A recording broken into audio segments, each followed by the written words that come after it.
Entergy is proud to support programming on LPB and greener practices that preserve Louisiana.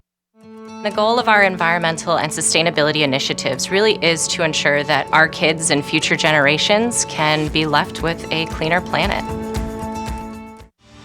Additional support provided by the Fred B. and Ruth B. Ziegler Foundation and the Ziegler Art Museum located in Jennings City Hall. The museum focuses on emerging Louisiana artists and is an historical and cultural center for Southwest Louisiana. And the Foundation for Excellence in Louisiana Public Broadcasting, with support from viewers like you.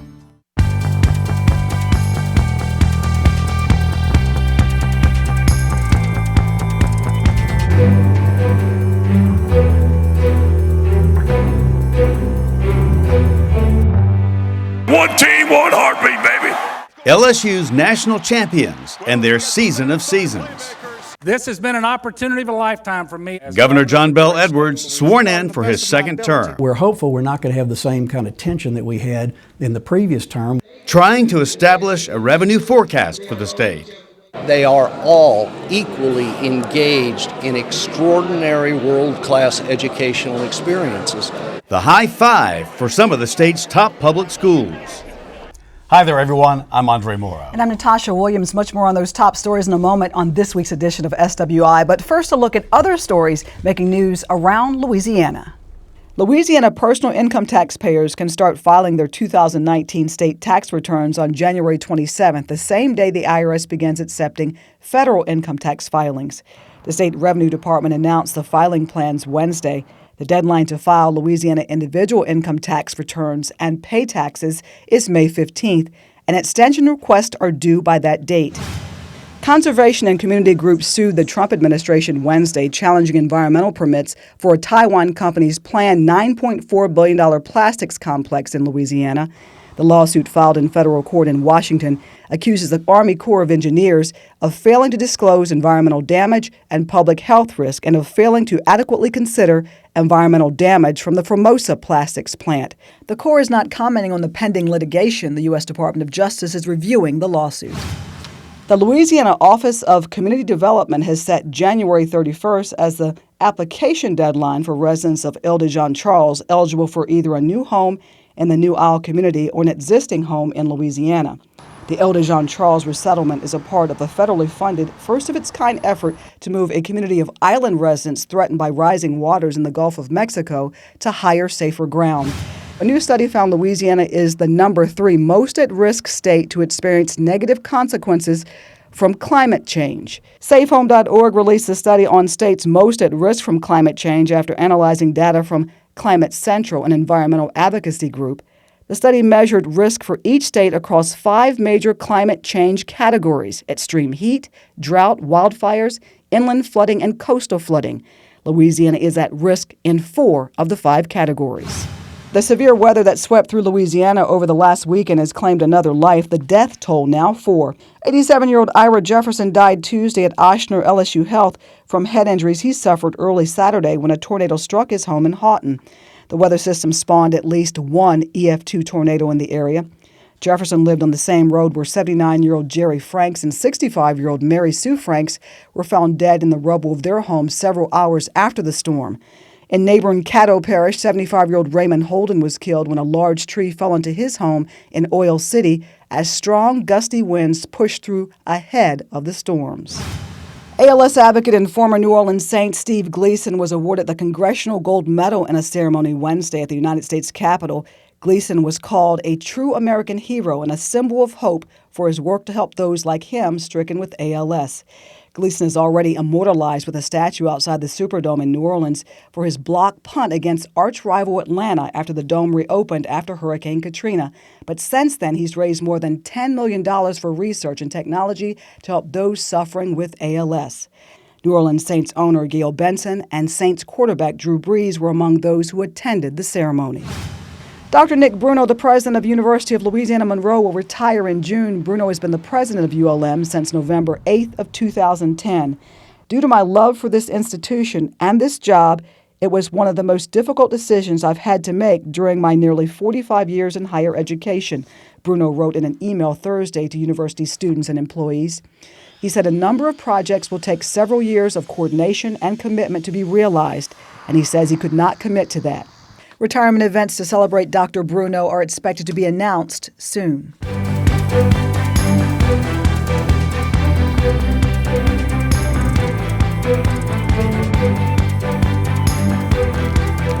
LSU's national champion football team went to Washington today to be honored at the White House. The team and coaches and staff were guests of President Donald Trump. Trump received a jersey, number 45, from LSU as the 45th U.S. president. LSU put an exclamation point on their fabulous season Monday night in the Louisiana Superdome.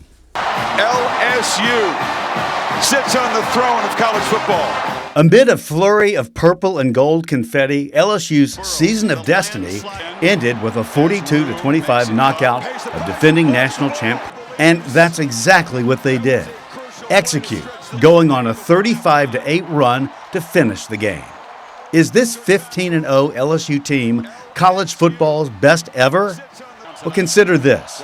The Tigers were 7-0 against top 10 teams, 4-0 against top 5, and became the only team to ever beat the entire AP preseason top 4. They scored more points, 726, than any team in the AP poll era. They never trailed in the fourth quarter.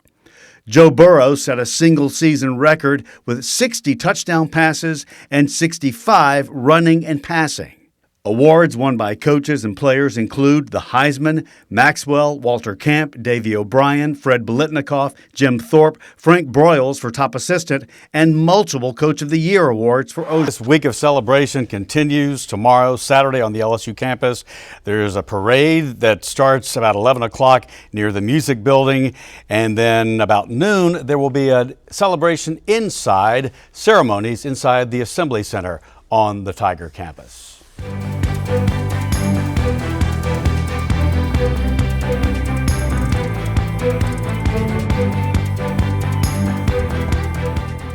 Hundreds of supporters waited in the drizzling rain on the state capitol steps as a Deep South's only Democratic governor raised his right hand and took the oath of office. In the big shadow of LSU's national championship game later in the evening, Governor John Bel Edwards urged the state to reject partisan politics and dysfunction that plagues the nation's capital and put Louisiana first. And that I will faithfully and impartially. And that I will faithfully and impartially. Discharge and perform. Discharge and perform. All the duties incumbent upon me. All the duties incumbent upon me. As governor of the great state of Louisiana. As governor of the great state of Louisiana. According to the best of my ability and understanding. According to the best of my ability and understanding. So help me God. So help me God. Congratulations.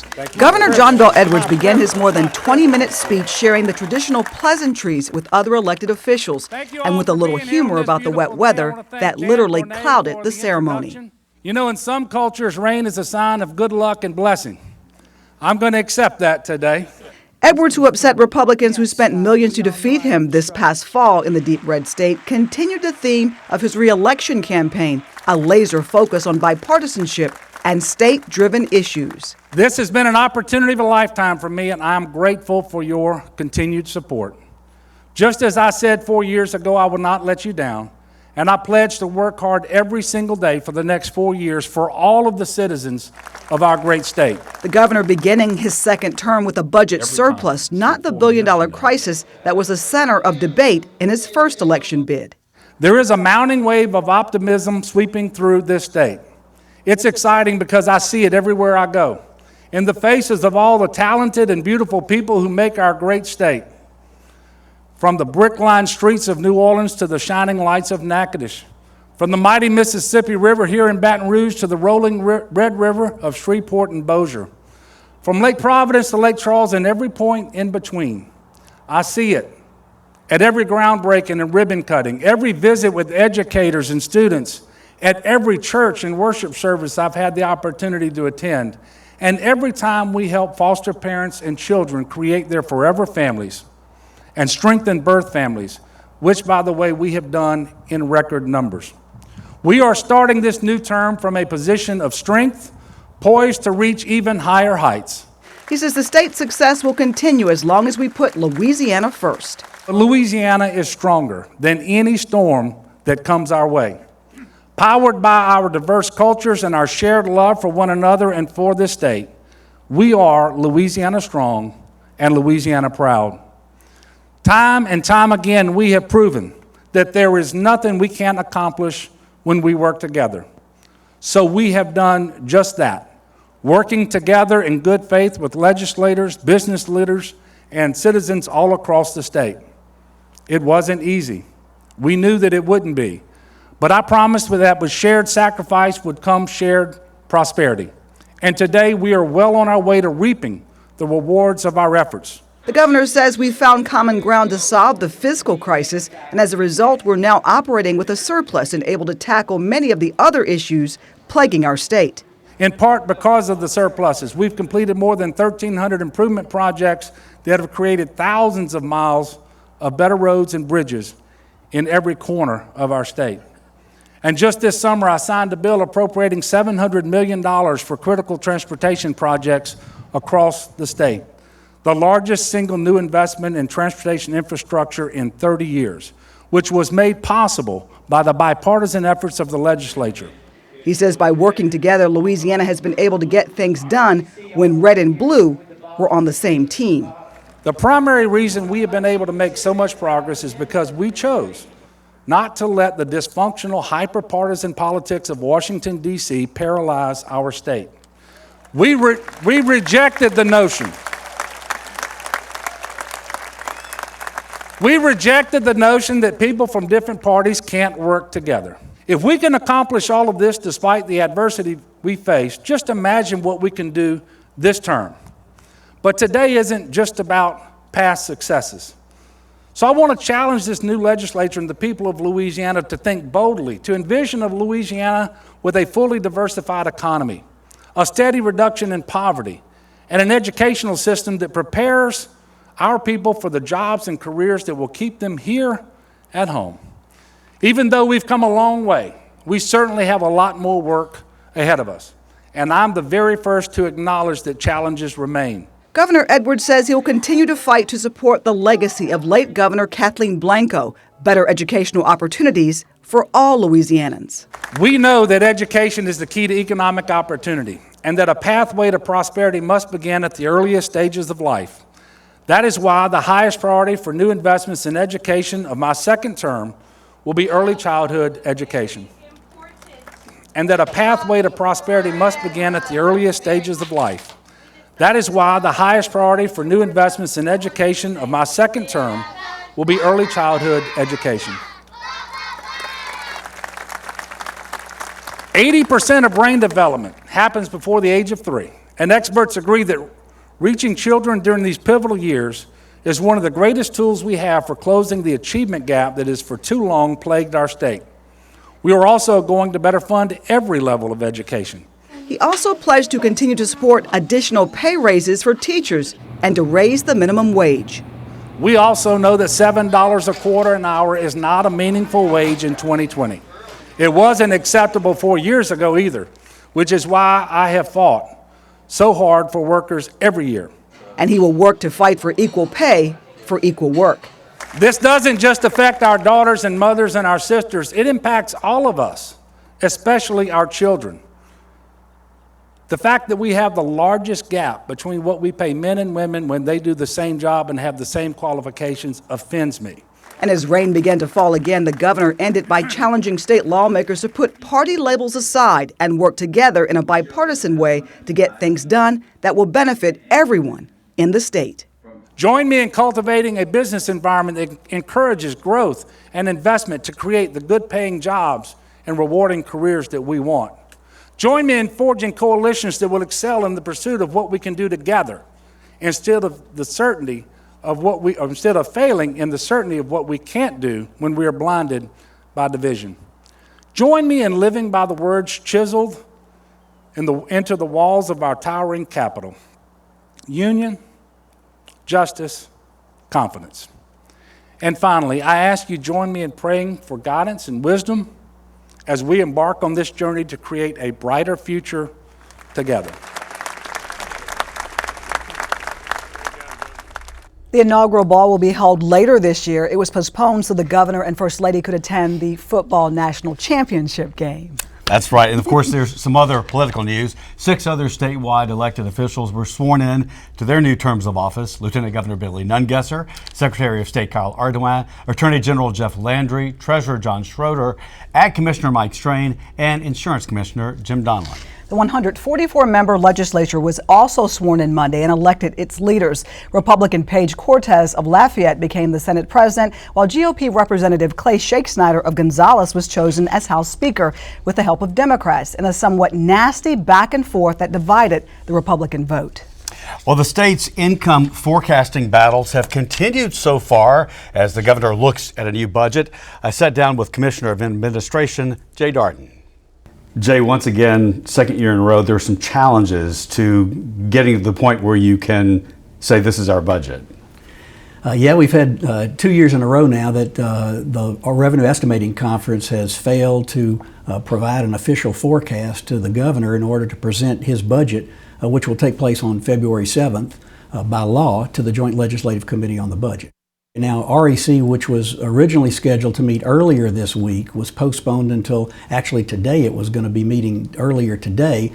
The new speaker and the new president asked to postpone the meeting again because they wanted a little more time to be able to digest the numbers and understand the dynamics of what the REC's responsibilities are and what these numbers mean. And I thought that was a perfectly reasonable request, and we wanted to accommodate that. So we have accommodated it. We've rescheduled REC again for January 31st. Now that doesn't leave you much time. It doesn't leave us much time, but we have been preparing anyway without having a forecast. So we're going to be able to get the budget ready by the 7th and have it presented to the committee as we're required to do by law. And I'm very hopeful and frankly I'm optimistic that on the 31st we're going to get a forecast. And that's all really we've been looking for. The forecast is a starting point. It's a snapshot in time of what the economists think our revenue will be for the next year.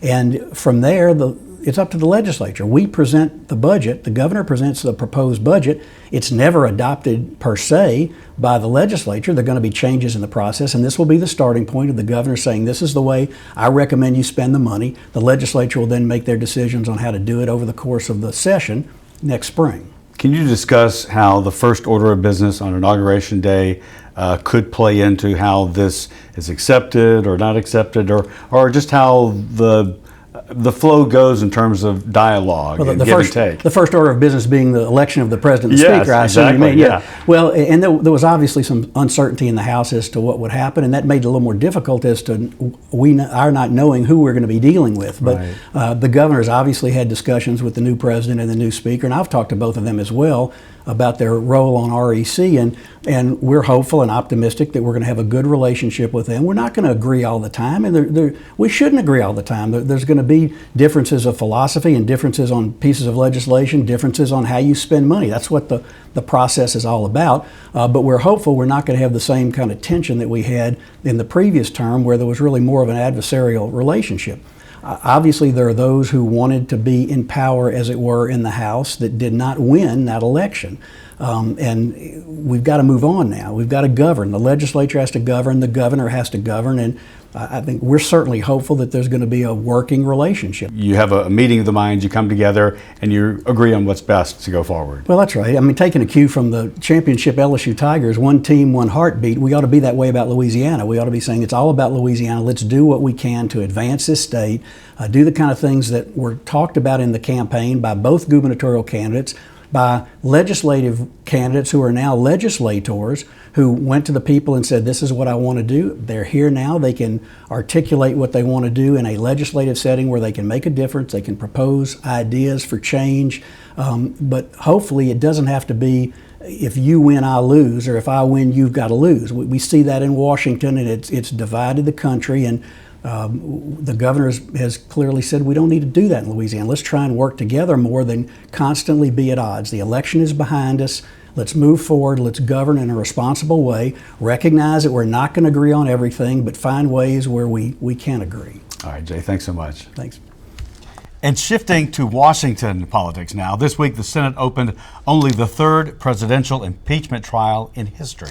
U.S. Chief Justice John Roberts will preside. Senators took an oath to render impartial justice. We talked with Senator John Kennedy to get his take. My advice to my colleagues is, and this is both to Republicans and Democrats, forget about your opponents or your perceived opponents. Let's play against par. And par for me is fairness. And I don't want the people of Louisiana or the American people to walk away once we're finished in the Senate and say, well, we were run over by the same truck twice. It was unfair in the House and it was unfair in the Senate. I wanted them to say it was fair in the Senate. The Senate was fair to both sides and the Constitution was upheld. And I if I have anything to do with it, and I do, that's what I'm going to insist on.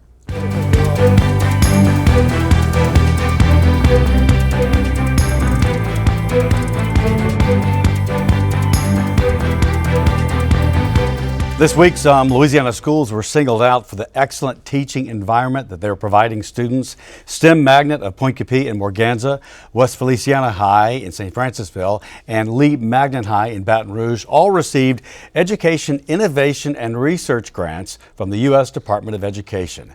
The U.S. Assistant Secretary of Education was here to salute and tour the schools, and I caught up with him to discuss what he saw.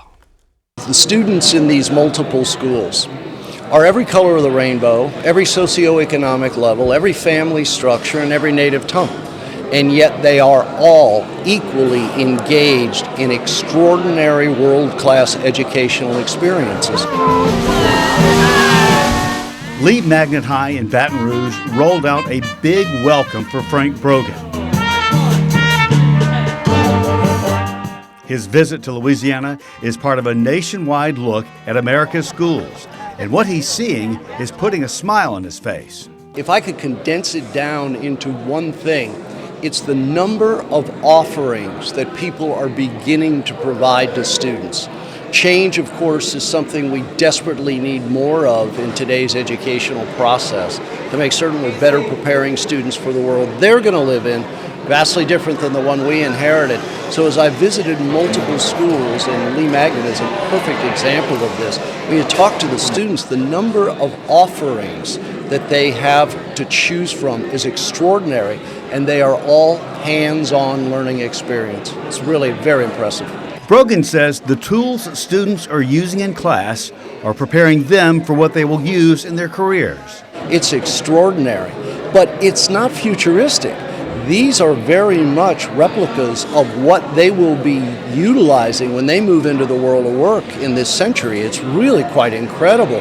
And so these educators are smart enough to know if they can give them these experiences now hands-on, the ability also to work in teams and collaboratively and solve problems together rather than individualize what's happening. Truly, these students are going to be fully prepared for the world they're going to inherit. Louisiana schools, it seems, don't often get singled out for the good they're doing, but they were on this day. We are so proud to be a part of what's going on here, in that a part of these activities, multiple schools in this area, are in part funded through one of the grants that flows through the Department of Education in Washington. It's called the EIR grant, Education and its Research and its Innovation. Now you couple that with a partnership with the state Department of Education, who's a partner in this with that grant, and of course LSU, who's a huge partner in all of this, with the people here on the ground, it creates magic, and that's what we're seeing today. Without the grants, could this be happening? It would be a heavier lift.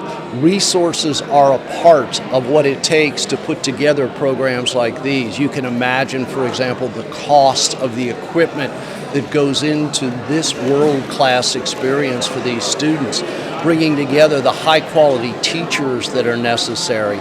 So we are not it, but hopefully are providing a partial assistance so that they can do these things.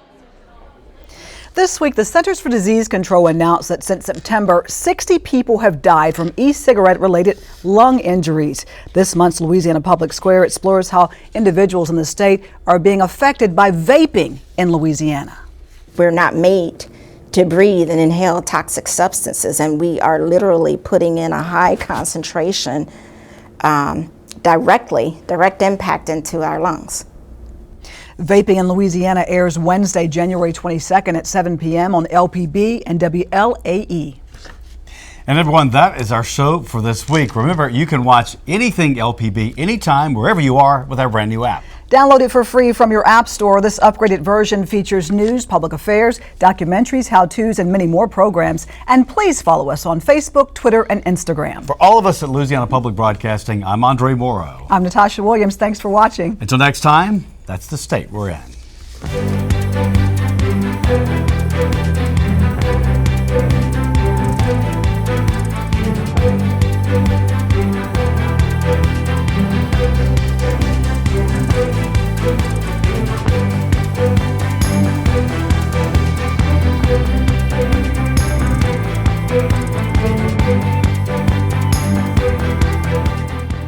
Entergy is proud to support programming on LPB and greener practices that preserve Louisiana.